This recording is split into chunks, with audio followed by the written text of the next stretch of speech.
नमस्कार, click India देख रहे हैं आप और मैं हूं आपके साथ राजीव सिंह। कोई ऐसा दिन नहीं जाता जब सोशल मीडिया पर कांग्रेस की राष्ट्रीयता को लेकर सवाल खड़े नहीं होते हैं। अब ताज़ा मामले को ही ले लेते हैं जिसमें कांग्रेस को लेकर एक पोस्टर सोशल मीडिया पर वायरल हो रहा है, जिसने देश में एक बड़े बवाल को जन्म दे दिया है। यह पोस्टर कर्नाटक के बेलगावी में हुए कांग्रेस अधिवेशन का था, जिसमें भारत का नक्शा ऐसा दिखाया गया है जिसमें कश्मीर को शामिल ही नहीं किया गया था। कांग्रेस जिस तरह से खुद को भारतीयता का प्रतीक बताती है, उसमें इतना ब्लंडर होने की गुंजाइश तो नहीं बनती। तो क्या यह घटना कांग्रेस की वर्षों से चली आ रही भ्रमित और अवसरवादी नीतियों का प्रतीक है? ये एक बड़ा सवाल है। इस बात को समझने के लिए कश्मीर मुद्दे पर अगर हम नेहरू के ज़माने से लेकर राहुल तक की बात करें तो यह क्लियर है कि कांग्रेस की कश्मीर नीति की जड़ें पंडित जवाहरलाल नेहरू के दौर से ही काफ़ी कंट्रोवर्शियल रही हैं। कश्मीर का भारत में विलय सरदार पटेल की रणनीति का हिस्सा था, लेकिन नेहरू ने इसे अपना विशेष विषय बनाया। अनुच्छेद 370 जैसे प्रावधान लागू किए। हुआ क्या? उनका यह प्रावधान दशकों तक कश्मीर में अलगाववाद की जमीन तैयार करता रहा, जो कि हाल के दशकों में हमने देखा भी कितना ज़्यादा भारत का साम था। नेहरू का यह दावा कि कश्मीर का मुद्दा संयुक्त राष्ट्र में ले जाना राजनयिक सफलता होगी, आज तक भारत के लिए एक शर्मनाक भूल साबित हुई है। भारत को कई मंचों पर इस मुद्दे को लेकर असहज होना पड़ जाता है और इस नीति ने पाकिस्तान को कश्मीर के मुद्दे पर हमेशा के लिए उंगलियां उठाने का मौका भी दे दिया।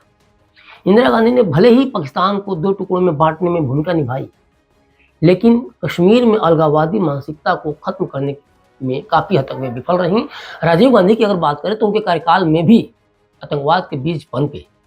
राहुल गांधी भारत जोड़ो यात्रा के नाम पर देश की एकता का संदेश देने का दावा करते हैं, लेकिन आज तक वे ये नहीं बता पाए कि जो भारत कभी टूटा ही नहीं था उसे वे जोड़ने क्यों निकले थे। उनसे किसने कहा था कि भारत को जोड़ने की जरूरत है? उन्हीं की पार्टी के गठबंधन सहयोगियों में बहुसंख्यक सनातनी को गालियां देने का रिवाज है। सनातन को कोई डेंगू कह दे रहा है, कोई मलेरिया कह दे रहा है, तो कोई एड्स तक कह दे रहा है। कुछ नेता सनातनियों के पवित्र ग्रंथ रामचरितमानस की प्रतियां फाड़ देते हैं, जला तक देते हैं रामचरितमानस की प्रतियां। मनुस्मृति को इस समय जलाने का हर दिन वीडियो वायरल हो रहा है और बहुत शान से लोग कह रहे हैं कि मनुस्मृति को आग के हवाले कर दो। और ये सब होते कांग्रेस देख रही है, तो बहुसंख्यक का विरोध कर भारत जुड़ेगा या टूटेगा? क्या भारत जोड़ो केवल एक राजनीतिक नारा है कांग्रेस के लिए, या इसका मकसद कश्मीर जैसे विषयों पर भी मजबूती से खड़ा होना है? और इस मुद्दे पर मजबूती के साथ खड़े नहीं होने के कारण ही राहुल की पार्टी कश्मीर जैसे संवेदनशील मुद्दे पर गंभीरता दिखाने में बार बार नाकाम रही है, जो कि जनता गाहे बगाई चीज समझ भी रही है। कांग्रेस अगर इस घटना को महज गलती कहकर पल्ला झाड़ भी ले तो उससे यह सवाल पूछा जाना चाहिए कि क्या यह गलती वास्तव में एक सटीक संदेश की देने की कोशिश थी? और अगर किसी को संदेश दिया जा रहा था इशारों इशारों में, तो किसे दिया जा रहा था और क्या संदेश दिया जा रहा था? क्या कुछ कट्टरपंथियों को खुश किया जा रहा था, या पाकिस्तानियों को इनडायरेक्टली ये मैसेज दिया जा रहा था कि हमने कश्मीर को गायब कर दिया भारत के नक्शे से? या फिर क्या कांग्रेस कश्मीर को लेकर अपनी अकाउंटेबिलिटी पर पर्दा डालने के लिए ऐसी हरकतें करती है? या फिर क्या यह संकेत है कि कांग्रेस आज भी अपनी वोट बैंक की राजनीति के लिए राष्ट्रहित के साथ खिलवाड़ कर रही है? कई सवाल हैं जिसका जवाब कांग्रेस को देना चाहिए। यह कोई पहली बार नहीं है जब कांग्रेस की कश्मीर नीति पर सवाल उठे हैं। अनुच्छेद 370 को जब मोदी सरकार ने एक ही बार में उखाड़ फेंका था, निरस्त कर दिया था, तो याद होगा आपको कि कांग्रेस किस तरह से घायल होकर सरकार पर हमले करने लग गई थी, आक्रामक हो गई थी। पहले आपको गृह मंत्री अमित शाह की संसद की एक बात सुनवाता हूँ। जब मैं जम्मू और कश्मीरी बोलता हूँ तो पीओ को इसके अंदर ही आता है। एक सेकंड भाई, सुनिए तो आप मुझे बोलने नहीं देंगे आप। मैं स्पष्ट करता हूं, माननीय मंत्री जी प्लीज। मैं जब जम्मू एंड कश्मीर बोलता हूं, माननीय सदस्य, इसलिए एग्रेसिव हूं कि जम्मू एंड कश्मीर के पीएको को आप भारत का हिस्सा नहीं मानते हो क्या? एग्रेसिव ना हो, जान दे देंगे इसके लिए। क्या बात कर रहे हो आप? एग्रेसिव होने की क्या बात कर रहे हो? जान दे देंगे इसके लिए। तो जिस तरह से मोदी सरकार के फैसले का विरोध कांग्रेस ने किया था, उसने साफ कर दिया था कि कांग्रेस आज भी अपने पुराने ढर्रे पर चल रही है। हम ये बातें इसलिए कह रहे हैं कि ये ज्यादा पुरानी बातें नहीं हैं और फिर आज वही कश्मीर को लेकर गलती या जानबूझकर किया गया काम कि भारत के नक्शे से ही गायब कर दिया कश्मीर को। एक तरफ राहुल गांधी ने आर्टिकल 370 हटाने को लेकर संविधान और लोकतंत्र पर हमला कहते नजर आते थे एक समय।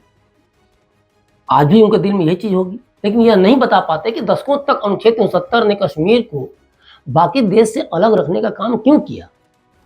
प्रधान ऐसे ऐसे कि आप सुन ले तो इसका समर्थन करने वालों का बांह पकड़कर पाकिस्तान की सीमा में भेजते। जम्मू कश्मीर का अपना झंडा, पाकिस्तान के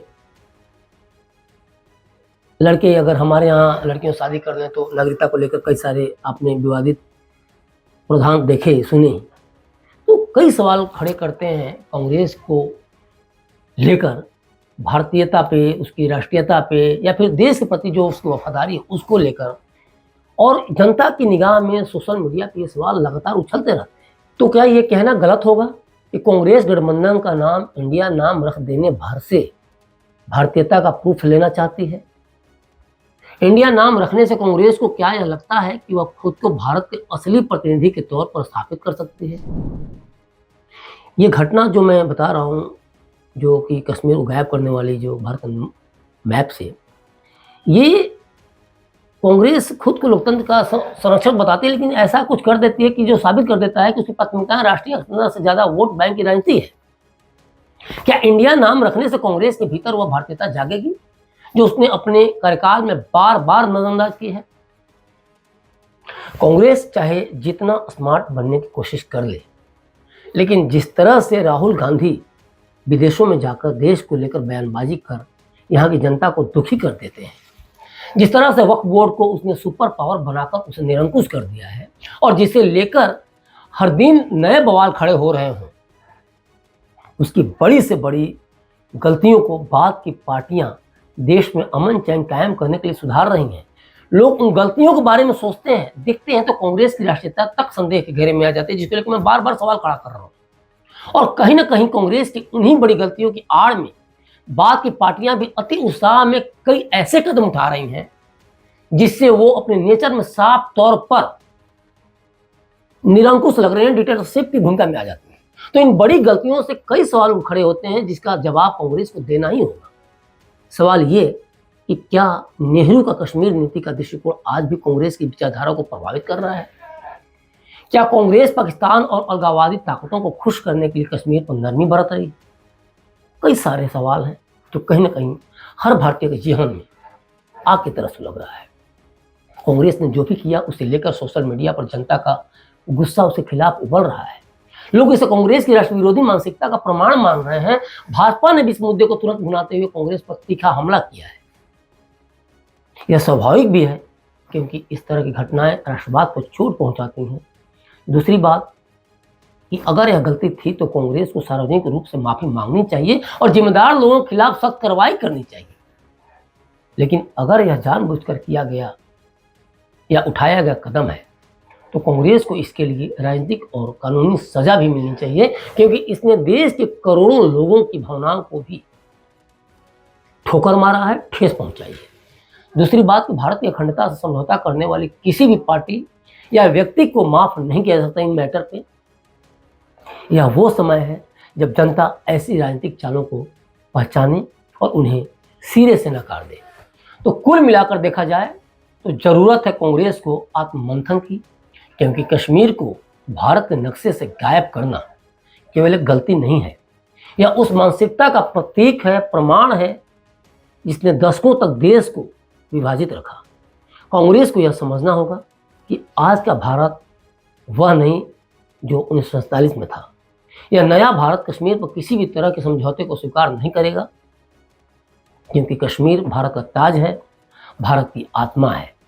राहुल गांधी और उनके नेतृत्व को यह तय करना होगा कि वे भारतीयता को केवल नाम में रखते हैं या अपने कर्मों में भी जगह देते हैं या दिखाते हैं। क्योंकि जब तक कांग्रेस की सोच क्लियर नहीं होगी तब तक जनता के मन में यह सवाल उठता रहेगा कि क्या कांग्रेस की राजनीति सिर्फ अवसरवाद की है या इसमें भारतीयता का तनिक भी अंश है। बहरहाल आपकी इस पूरी खबर पर क्या प्रतिक्रिया है? कांग्रेस की इस नीति को, कांग्रेस के इस स्टेप को, या फिर भूल कहें या जो भी कहें, आप किस रूप में देखते हैं एक राष्ट्र के नागरिक होने के तौर पे? हमें कमेंट बॉक्स में कमेंट कर जरूर बताएं और बने रहें क्लिक इंडिया के साथ।